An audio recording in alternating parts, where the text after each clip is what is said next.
কারা রয়েছে, কিভাবে এটি সংগঠিত হয়েছে এবং এতে সরকারের এবং বিদেশি শক্তির কোনো সংশ্লিষ্টতা ছিল কিনা এ সম্পর্কে সবকিছু এখনো ধোঁয়াশাই রয়ে গিয়েছে। এ সম্পর্কে আমরা বিগত 28শে আগস্ট তারিখে মাননীয় প্রধান উপদেষ্টার কাছে একটি পত্র হস্তান্তর করি, যেখানে অনুরোধ করা হয় যে এই নারকীয় হত্যাকাণ্ডের নূতনভাবে বিচার করে তদন্ত করে পুনর্বিচার করতে হবে এবং এর সাথে কারা কারা সংশ্লিষ্ট, বিদেশি কোনো হস্তক্ষেপ আছে কিনা, কি কারণে এই নারকীয় হত্যাকাণ্ড সংঘটিত হয়েছিল এ সম্পর্কে লিখিতভাবে এবং একটি কমিশন গঠন করার জন্য লিখিতভাবে আমাদের বিএনপির পক্ষ থেকে মাননীয় মহাসচিব হস্তান্তর করেন। আরও দুজন সদস্য সেখানে ছিলেন, এখানে উপস্থিত জনাব সালাউদ্দিন এবং জনাব আমির খসরু, এই তিনজনের সমন্বয়ে গঠিত প্রতিনিধি দল এ সম্পর্কে আলাপ আলোচনা করার পর তারা একটি স্মারকলিপি হস্তান্তর করেন প্রধান উপদেষ্টার কাছে এবং আমরা অত্যন্ত আনন্দিত যে অতি অল্প সময়ের মধ্যেই প্রধান উপদেষ্টার সম্মতি নিয়ে স্বরাষ্ট্র উপদেষ্টা এই নারকীয় হত্যাকাণ্ডের পুনর্বিচার, পুনঃতদন্ত এবং নূতনভাবে এর কার্যক্রম সমাপ্ত করার জন্য উদ্যোগ গ্রহণ করেছেন। সেজন্য আমরা বর্তমান অন্তর্বর্তীকালীন সরকারকে আন্তরিক ধন্যবাদ জানাচ্ছি। ইন্ডিয়াদের এই হত্যাকাণ্ডটি এতই মর্মান্তিক, এ সম্পর্কে আমাদের বলতেও আমরা শিহরিত হয়ে 57 জন সামরিক কর্মকর্তা, যারা দেশের বাংলাদেশ সেনাবাহিনীর সবচেয়ে চৌকস কর্মকর্তা ছিলেন, এবং 11 জন বেসামরিক নাগরিককেও হত্যা করা হয়েছে এই কারণে।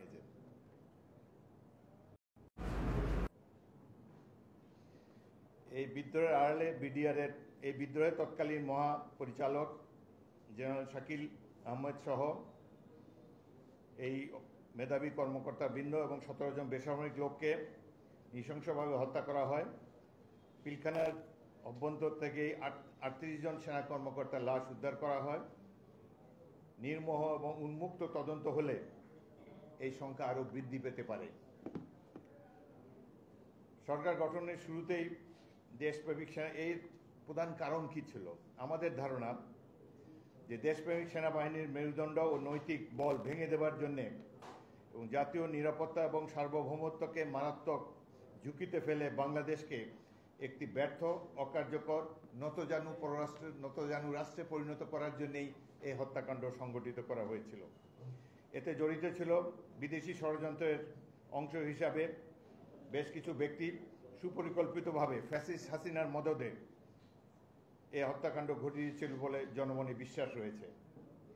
এই হত্যাকাণ্ডে তৎকালীন সরকার শেখ হাসিনা ছাড়াও সেনাপ্রধান মইনুল আহমেদ, শেখ ফজলে নূর তাপস, নূর আলম চৌধুরী লিটন, শেখ সেলিম, শেখ হেলাল, জাহাঙ্গীর কবির নানক, মির্জা আজম, হাসানুল্লাহ কিনু, সাহারা খাতুন সহ আরও অনেক আওয়ামী লীগের নেতৃবৃন্দ এবং তৎকালীন প্রধানমন্ত্রী শেখ হাসিনার ঘনিষ্ঠ আত্মীয়বর্গ জড়িত ছিলেন বলে জনমনের ধারণা রয়েছে।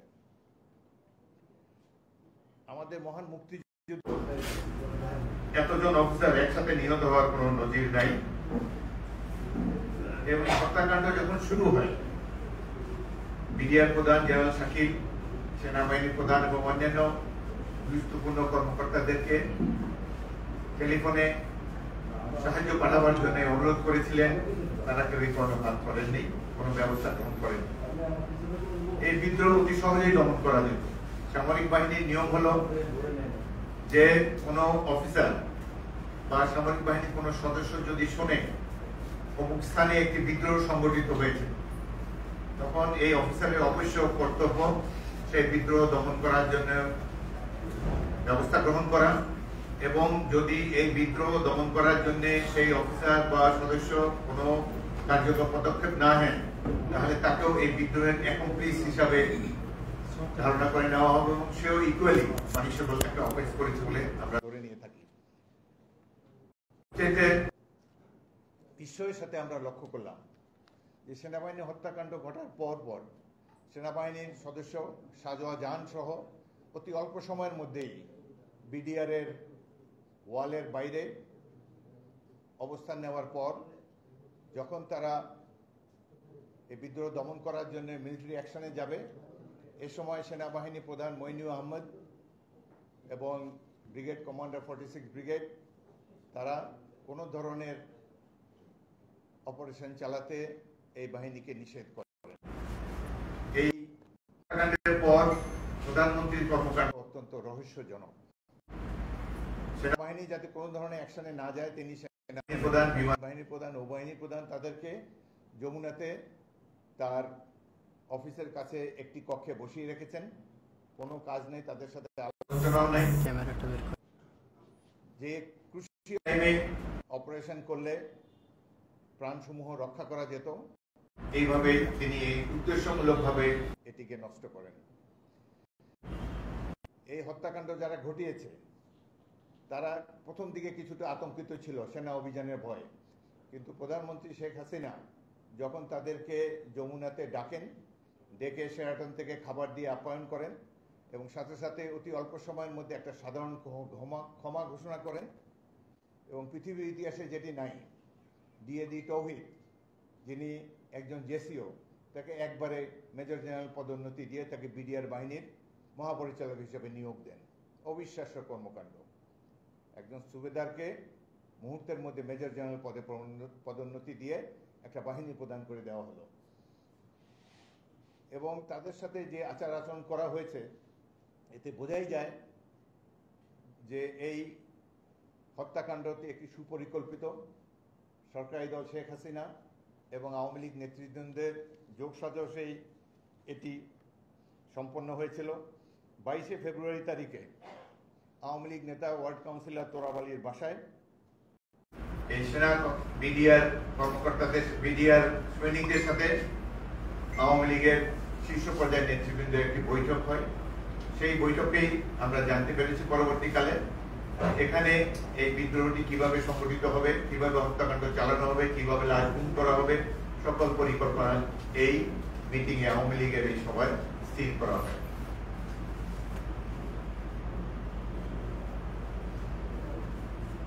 হত্যাকাণ্ড ঘটার পর কয়েকটা কমিশন করা হয়েছে।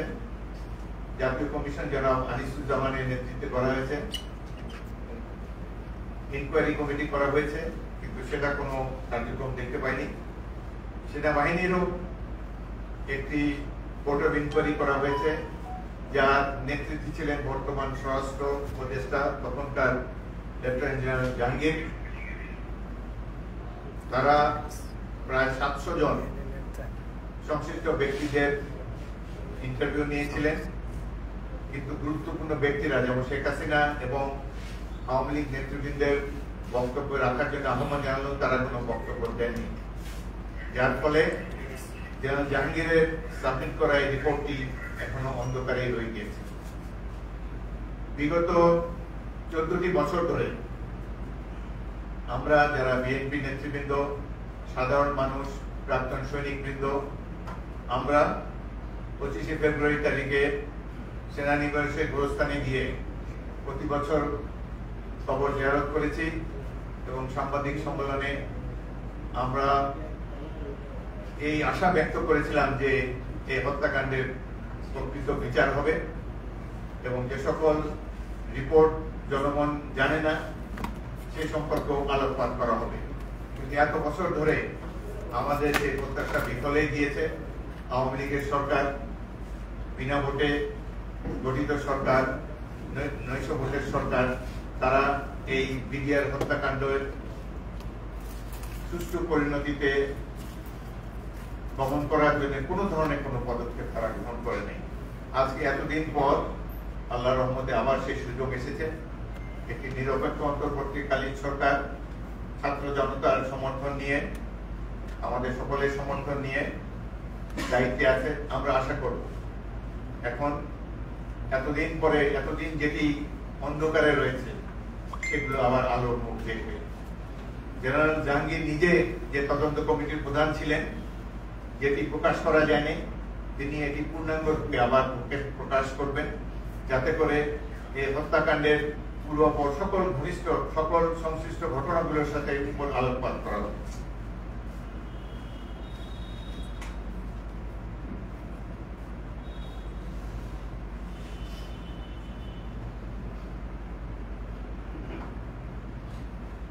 এই ঘটনায় জেনারেল মঈন তিনি অত্যন্ত দুর্বলতার পরিচয় দিয়েছেন। বোঝাই যাচ্ছে এই সেনাবাহিনী কমান্ড করার জন্য তিনি সম্পূর্ণভাবে অনুপযুক্ত এবং ব্যর্থ হয়েছেন। তার কোনো প্রয়োজন ছিল না প্রধানমন্ত্রীর কাছে গিয়ে তার কাছ থেকে নির্দেশ নেওয়ার। সেনাবাহিনীর MBML স্পষ্টভাবে বলেছে বিদ্রোহ কিভাবে দমন করতে হবে। এই বিদ্রোহ দমন করার জন্য সেনাবাহিনী প্রধানের কারো কাছ থেকে নির্দেশ গ্রহণ করার কোনো প্রয়োজন ছিল না, কিন্তু তিনি ইচ্ছাকৃতভাবে কিংবা আওয়ামী লীগ সরকারের উচ্চপদস্থ ব্যক্তিবর্গের প্ররোচনায় এই অফিসারকে রক্ষা করার জন্য তিনি যাননি এবং এই হত্যাকাণ্ডের দায় তিনিও এড়াতে পারেন না, যেমন এড়াতে পারেন না প্রধানমন্ত্রী শেখ হাসিনা এবং আওয়ামী লীগ নেতৃবৃন্দ। বাংলাদেশ সেনাবাহিনীর মনোবল ধ্বংস করে দেওয়ার জন্য এই ধরনের নারকীয় হত্যাযজ্ঞ সংঘটিত হয়েছিল, একথা বলাই বাহুল্য। এই হত্যাকাণ্ডের পরের দিন 28শে ফেব্রুয়ারি তারিখে যেহেতু সেনাবাহিনীর অভ্যন্তরে অফিসারদের মধ্যে ক্ষোভ ক্রমশ ধূমায়িত হয়ে উঠছিল, ক্রোধে ফেটে পড়ছিল সেনাবাহিনীর সদস্যবৃন্দ, এতজন সেনা কর্মকর্তার হত্যাকাণ্ড তো একটি বিরল ঘটনা। এদেরকে শান্ত করার জন্যই তৎকালীন অবৈধ প্রধানমন্ত্রী শেখ হাসিনা সেনাকুঞ্জে সকল অফিসারদেরকে নিয়ে একটি বৈঠক করেন। সেখানে সকল ধরনের সেনা কর্মকর্তা বৃন্দ এই হত্যাকাণ্ডের বিচার দাবি করেন। কেন এই ধরনের হত্যাকাণ্ড হলো, কেন তাদেরকে রক্ষা করা গেল না, এই সম্পর্কে প্রধানমন্ত্রী এবং সেনাপ্রধানের কাছ থেকে কৈফিয়ত দাবি করেন। এর ভিডিও আপনারা অনেকেই দেখেছেন, আমরাও দেখেছি।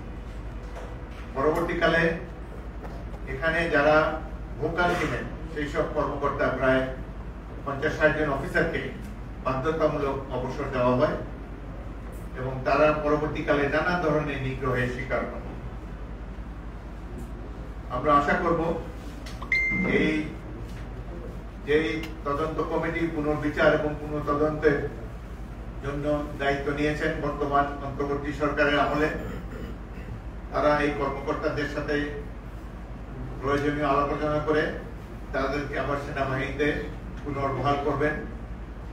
এই হত্যাকাণ্ডের সাথে যে বিদেশি ষড়যন্ত্র জড়িত, এটি বাংলাদেশের প্রত্যেকটি নাগরিক মনে করে। আওয়ামী লীগ সরকারের কর্মকাণ্ডে, এই এত বছরের কর্মকাণ্ডে প্রমাণিত হয়েছে যে এক তো তারা নির্বাচিত জনগণের প্রতিনিধি নয়, তারা প্রতিবেশী রাষ্ট্রের আজ্ঞাবহ একটি প্রতিষ্ঠান। তাদের একমাত্র কাজ হলো প্রতিবেশীকে সার্ভিস দেওয়া, বাংলাদেশের ভূখণ্ড এবং বাংলাদেশের সকল রাষ্ট্রীয় সম্পদ প্রতিবেশী রাষ্ট্রকে সহায়তা করার জন্য আমাদের স্বাধীনতা সার্বভৌমত্বকে চরমভাবে লঙ্ঘন করেছে এই স্বৈরাচারী শেখ হাসিনার সরকার। আমরা দেখতে চাই যে বর্তমান সরকার যেভাবে এই তদন্ত এবং পুনর্বিচারের উদ্যোগ গ্রহণ করেছে, এটি যাতে সঠিকভাবে কার্যক্রম পরিচালনা করতে পারে। আমরা বিএনপির তরফ থেকে তাদেরকে সর্বতভাবে সাহায্য সহযোগিতা করব এবং অবহিত পরে যে সকল ঘটনার বিবরণ বা যেসব ব্যক্তিবর্গ যারা অত্যন্ত ভাইটাল উইটনেস ছিলেন এই ঘটনায়, তারা কেউ বিদেশে চলে গিয়েছেন, কেউ মৃত্যুবরণ করেছেন। এখানে আমাদের উপস্থিত ব্রিগেডিয়ার শামস, তিনি জেনারেল জাহাঙ্গীরের তদন্ত কমিটির একজন সদস্য ছিলেন। এই তদন্ত কমিটি যেহেতু আলোর মুখ দেখেনি এবং যথাযথভাবে কার্যক্রম পরিচালনা করতে পারেনি, তাদের একজন সদস্য এই কমিটি থেকে পদত্যাগ করে গিয়েছিলেন। অনেক অ্যানোমালি রয়েছে, কিন্তু যেহেতু এই ঘটনাটি হৃদয় বিদারক ঘটনা, বাংলাদেশের স্বাধীনতা সার্বভৌমত্বের লঙ্ঘন ঘটেছে এবং ভবিষ্যতের সুদূর প্রসারী কার্যক্রম রয়েছে বাংলাদেশকে একটা পরনির্ভরশীল রাষ্ট্রে পরিণত করার জন্য, যাদের কোনো শক্তিশালী সেনাবাহিনী থাকবে না, সেই রহস্য উন্মোচিত হবে বলে আমরা দৃঢ়ভাবে বিশ্বাস করি। বাংলাদেশ সেনাবাহিনীর কর্মকাণ্ড দেখে মাঝে মাঝে আমরা অবাক হয়ে যাই। এমনভাবে শেখ হাসিনার নেতৃত্বে সেনাবাহিনী পরিচালিত হয়েছে, এটি যে একটি ট্র্যাডিশনাল সেনাবাহিনী বোঝার কোনো উপায় নেই। এই সেনাবাহিনীর জেনারেলরা বক্তব্য রাখেন মনে হয় ছাত্রলীগের নেতা বক্তব্য দিচ্ছেন। 1971 সালে আমরা ইস্ট বেঙ্গল রেজিমেন্টের কয়েকজন অফিসার মিলে শহীদ রাষ্ট্রপতি জিয়াউর রহমানের ডাকে সাড়া দিয়ে বাংলাদেশ সেনাবাহিনী গড়ে তুলেছিলাম। আমাদের সৃষ্ট এই সেনাবাহিনী জনগণের আশা আকাঙ্ক্ষাকে ধারণ করেছিল। প্রত্যেকটি আন্দোলনের সংগ্রামে জনগণের সাথী হয়ে জনগণের আশা আকাঙ্ক্ষার প্রতিফলন ঘটিয়েছিল। কিন্তু সেই সেনাবাহিনীকে ধ্বংস করার জন্যই প্রাথমিক পদক্ষেপ হলো এই বিডিআর হত্যাকাণ্ড। আমরা আশা করব বর্তমান সরকার নির্মোহভাবে, নিরপেক্ষভাবে এই ঘটনার তদন্ত করবেন এবং পুনর্বিচারের কাজ দ্রুত শুরু করবেন। ইতিমধ্যে অনেক নিরীহ ব্যক্তিকে দণ্ডিত করা হয়েছে, অনেক দোষী ব্যক্তি শাস্তির আওতার বাইরে চলে গিয়েছে। যাই হোক, তবু আমরা সর্বশেষে ধন্যবাদ জানাচ্ছি বর্তমান সরকারকে যে তারা বিএনপির অনুরোধে এই ধরনের একটি গুরুত্বপূর্ণ ঘটনার রহস্য উন্মোচনের জন্য উদ্যোগ গ্রহণ করেছেন এবং এটি বাংলাদেশের ভবিষ্যৎ পথ পরিক্রমার জন্য অত্যন্ত জরুরি। বাংলাদেশের স্বাধীনতার সার্বভৌমত্ব ধ্বংস করার জন্য যে সকল দেশ এবং প্রতিষ্ঠান, যেসব রাজনৈতিক দল প্রতিবেশী রাষ্ট্রের দালাল হিসাবে অপকর্মে লিপ্ত ছিল, তাদের সকলের চেহারা উন্মোচিত হোক জনগণের স্বার্থে। আমরা একটা নতুন যাত্রা শুরু করতে চাই। আমরা ইতিমধ্যেই আমাদের দল থেকে বলা হয়েছে আমরা বর্তমান প্রফেসর ইউনূসের নেতৃত্বাধীন অন্তর্বর্তীকালীন সরকারকে সর্বত ধরনের সাহায্য সহযোগিতা করব। আমরা এটিও আশা করেছি যে যৌক্তিক সময়ের মধ্যে তিনি একটি নির্বাচন দিয়ে জনপ্রতিনিধিদের কাছে রাষ্ট্রীয় দায়িত্ব হস্তান্তর করবেন। তার আগে অতি অল্প সময়ের মধ্যে এই নারকীয় বিডিআর হত্যাকাণ্ডের আমরা একটা সুষ্ঠু পরিণতি দেখতে চাই, বিচার চাই, যাতে করে আমাদের যে ক্ষতিগ্রস্ত পরিবার সমূহ তারা যেন এ ব্যাপারে তাদের যাতে অন্তর শান্ত হয়।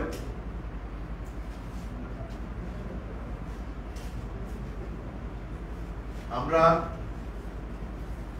আমাদের দলের পক্ষ থেকে এবং সাধারণ নাগরিকরাও বর্তমান সামরিক বাহিনীর কর্মকাণ্ডের প্রতি